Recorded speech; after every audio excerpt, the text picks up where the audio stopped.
बताता चलो कि श्री जहारवीर महाराज ये कौन थे, कहां से आए, क्यों इनको हम पूज रहे हैं, कौन इनों की माँ थी, कौन इनों के पिता थे, ये कहां के रहने वाले हैं। प्रेम भक्तों, कथा तो आपने बहुत सुनी है और मैं ये जानता हूं कि इस क्षेत्र के अंदर तो मेरे बाबा जी का बहुत बोलबाला है।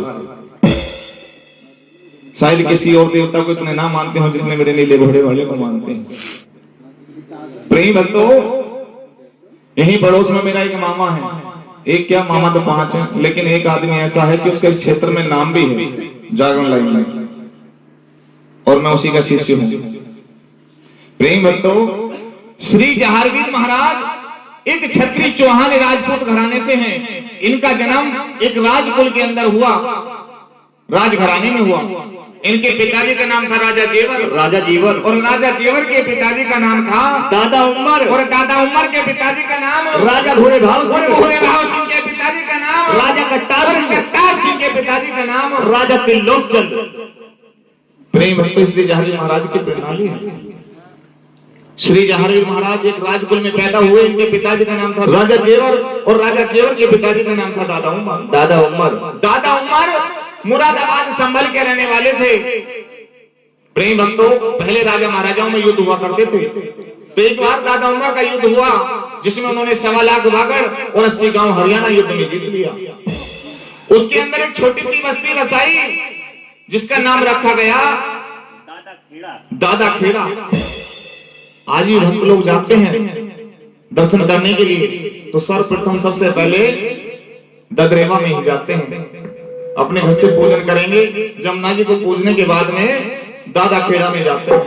आज थोड़ा नाम चेंज हो गया, परिवर्तन हो गया, उसका नाम रखा गया ददरेवा। ददरेवा बस्ती में जाते हैं।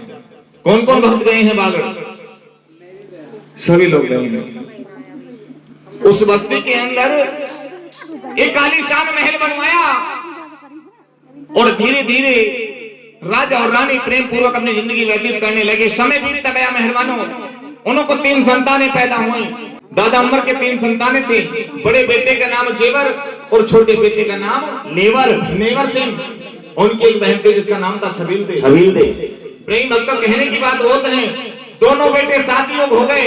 उन दोनों बेटों की शादी एक ही घर आंगन से तय हो जाती है, करनी उस परमपिता परमात्मा की। उधर दोनों बहन और इधर दोनों भाई।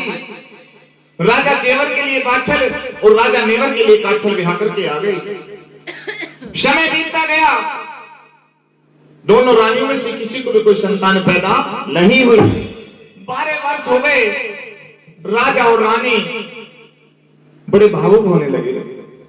कहा है प्रेम भक्तों कि लगी को वही जानता है कि जिसकी लगती है, जिसको लगती है वही जानता है। कहा है कि भाई समय समय की बात है, भाई समय समय की बात है, और समय ने परखे ज्ञानी, और समय पे पड़ती धूप है, भक्तों समय पे पड़ता है पानी। समय बड़ा बलवान है। राजा और रानी को कोई संतान पैदा ना हुई। कहा है कि अंग बिहुना सब जग सुना, वस्त्र सुनी काया, और एक कंठ राग बिन कविता सुनी, पुत्र बिन सुनी माया। आपके पास कितनी भी धन दौलत है, अगर बरतने वाला नहीं है तो धन दौलत बेकार है। एक दिन की बात कि राजा जेवर शोर अपने महल से बाहर घूमने के लिए निकले। सामने एक मेहतरानी आ गई और मेहतरानी ने राजा जेवर का मुख देखा तो वो टोकरा उल्टा मार दिया और कहने लगी, आज निर्वंशी का मुख देखा है, शाम तक मेरे बच्चों को खाना दाना मिले या ना मिले। प्रिय मेहरबानों, आज वो आवाज राजा जेवर के कानों में पहुंची।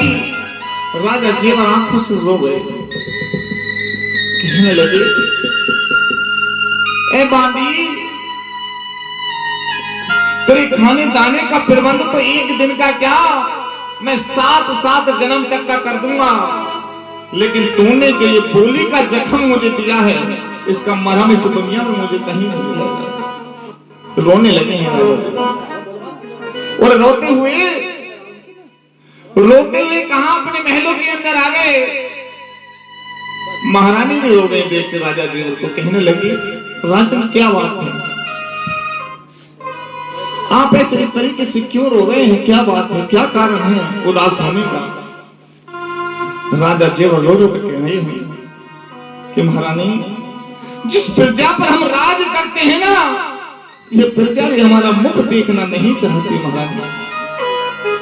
इधर दादा उमर बूढ़े हो चले हैं, आए कहने लगे क्या बात है बेटा, उदास क्यों हो। और कहने लगे कि बेटा कि हारिए ना हिम्मत और विसारिए ना राम, ना जाने किस भेष में वो मिल जाए भगवान। विश्वास रख बेटा, हिम्मत ना हारो। आज राजा जेवर ने अपने कुलपुरोहित को बुलवाया है और कुलपुरोहित से पन्ना पलटवा रहे हैं, पत्रा खुलवा रहे हैं, देख रहे हैं कि बेटा हमारे नसीब में कुछ है या नहीं है। किस तरीके से राजा जेवर पंडित जी महाराज से पूछते हैं और क्या पंडित जी महाराज राजा जेवर को बता रहे हैं। यहीं से मेरी कथा प्रारंभ होती है। बोली सच्ची दरबार की जय।